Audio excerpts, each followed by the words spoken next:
what's up everyone, and welcome to my late review for Dawn of the Planet of the Apes, which of course is the sequel to Rise of the Planet of the Apes, one of my favorite films of 2011. It was actually my number 2 film, and it was really close to being my number 1 film, but I liked Source Code a little bit better. But still, Rise of the Planet of the Apes was an amazing film. I love that film to death. I saw it so many times. I even went to go see the double feature for this and Rise of the Planet of the Apes. So yeah, I saw both of them just together. So I mean, that was a really good experience. Maybe, who knows, I might not like the second film, but anyway, I was really looking forward to this new one because of course I love the original. I actually gave it my number 1 most anticipated movie of this year. I could not wait for this film, especially since the teaser trailers and all the regular trailers, all those were amazing. I just could not wait for this film. So what did I think of Dawn of the Planet of the Apes? Let's talk about it. The story for Dawn of the Planet of the Apes, I'm going to tell you right here, I'm awful, truly awful at explaining stories. I don't know what it is.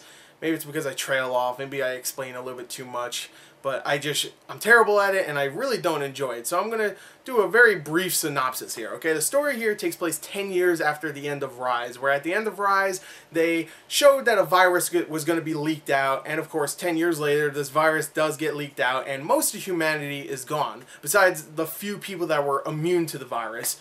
So those people are together in like this big, I don't even know what it is, it's like a big building, I don't know. They're all together in this big building. They have, they have food, they have shelter, they have electric, but that electric is actually running out. So Jason Clarke's character, Malcolm, has to go and find a way to get a different fuel source, an alternative power, so they don't freeze themselves out for winter.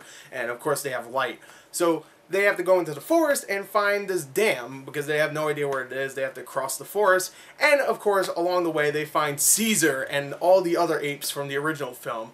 Caesar, of course, played by Andy Serkis again. And Malcolm finds them and he's just like, hey man, can we do the dam stuff? And of course, Caesar's just like, no. And then later he's like, all right, fine, go ahead. And they do that, blah, blah, blah. Later on, there's some stuff that happens, and of course there's gonna be a lot of fight, a lot of action, friggin' apes on horses with guns, and fire in the background, boom, explosions and stuff. There's some betrayal here and there. Whatever, I'm terrible at explaining stories. I truly am. That's all I'm going to explain, though. While the story is very hard for me to explain, I have to admit it is a very, very easy story to follow. Maybe not to explain, for me at least, but it's still a very easy story to follow. It's not very complex. It's not the most original story out there, at least where it goes. You kind of could see where it's going, but still, even though it isn't, it is one of the most gripping, well-told, and just thoughtful films I've seen in a very long time, story-wise. It really is. There's so many great emotional scenes. There's just a lot of great scenes where you don't really see too many of the side characters, like Gary Oldman's character, which I even explain in the story. You don't see him too much in the film, but there's just a couple scenes there where you actually do feel bad for him, and you know why he's doing what he's doing. There's a whole scene where he's just looking at pictures of his kids, and automatically like, alright, I feel bad for you, bro. And there's parts later, later on with some of the other apes, like Koba in this film, who just says a couple words here and there, and you automatically go, okay, I could see why you hate humans, okay? I definitely could see that. Hell, I could see it in the original film when he was in that film. And I'm talking about Rise of the Planet of the Apes, not the original Planet of the Apes. But, just really small scenes with characters just make me automatically know who they are as people. So even though some characters don't have too much screen time, you still understand where they're coming from. And all the new characters, like Malcolm, played by Jason Clarke, I thought he was great. He was really, really likable. He was a good leading man for the most part, even though I would say Andy Serkis was definitely the leading man. But human-wise, he was a very likable main character. Kerry Russell, who plays his wife, is not in it too much. There's a part where she pretty much disappears out of the film. Like, the last 30 minutes, she's not even in it. But, I still liked her for the most part. Cody Smith-McPhee was pretty much the same thing. Whenever Kerry Russell was on screen, he was on screen. When she was off screen, he was off screen. But he was good for the most part. I mean, he wasn't amazing. He was just there, really, for the most part. But, yeah, the rest of the supporting actors do a damn good job for the most part, and the main characters are really likable, and of course, Andy Serkis as Caesar. God, that man needs an Oscar. He is terrific in this film. He is so freaking good. He's amazing, and he is the main character. I got super excited, really happy at the end when the credits came up and they started to show the cast members. And in the original film, it said, you know, James Franco, John Lithgow, freaking all these other people, Frida Pinto, and then at the end it said, and Andy Serkis. I'm like, eh. In this film, the cast comes up, and the first one that pops up is Andy Serkis. I was like, yes, thank you. He is the star of the film. You are correct. And he is so amazing in this film. Truly, truly phenomenal. And he needs to get an Oscar nom.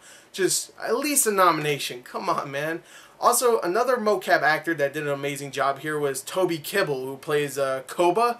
By the way, I really like that guy, Toby Kebbell. I've seen him in a few other movies. But this is the first movie where I saw him really able to just act his ass off, and him as Koba is he's just amazing. He almost surpasses Caesar at times. He is so just he's so not likable. He's just so interesting. You just want to follow him. He's such a great.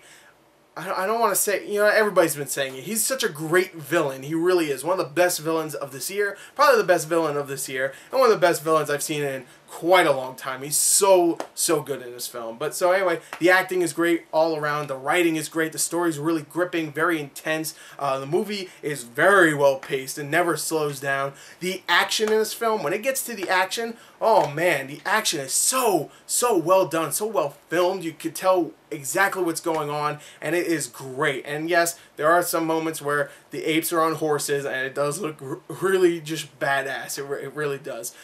There's just some really good film, just some really good camera work in this film. There's a whole scene where Koba is on a tank, and the camera's just on the side of the tank, and it's just one long shot of him on the tank shooting humans and stuff. It looks great. It really does. And just one last thing before I end this review, I need to say this.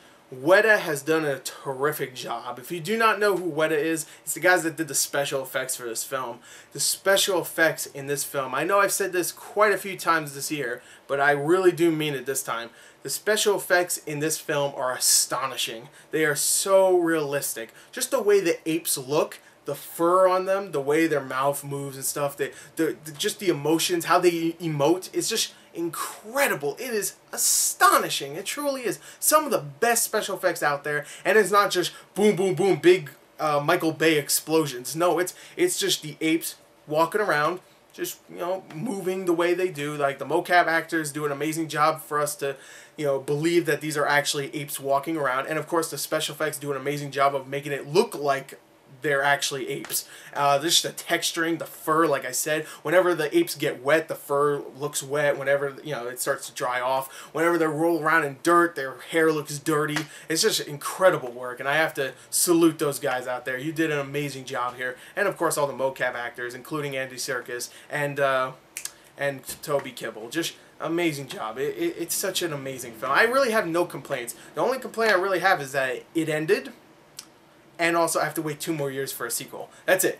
I mean, luckily it's only 2 more years, but this movie's so good. And I said this a lot, but this is probably my favorite movie of this year. I've seen it twice. I might go see it again.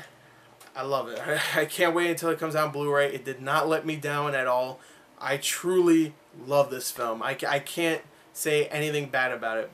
You know, even when I said the story is not that complex, that's not bad at all. I don't need a complex story. I just need one with emotion, with real character, with great writing, maybe some good action here and there. You know, something to fight for. You know, that actually makes, you know, sense. It makes me feel something. I don't know. Just, I loved it. I love this film. So Dawn of the Planet of the Apes, I give a 40 out of 40. No surprise there. I think that's like my 4th 40 out of 40. Maybe the 5th one. But you know what? This year has been incredible. So I don't even give a shit. I will give as many 40 out of 40s as I can. 10 out of 10, 40 out of 40s, 5 out of 5s, whatever. I'll throw them around. I don't care. This year has been great. I don't care. You got a problem?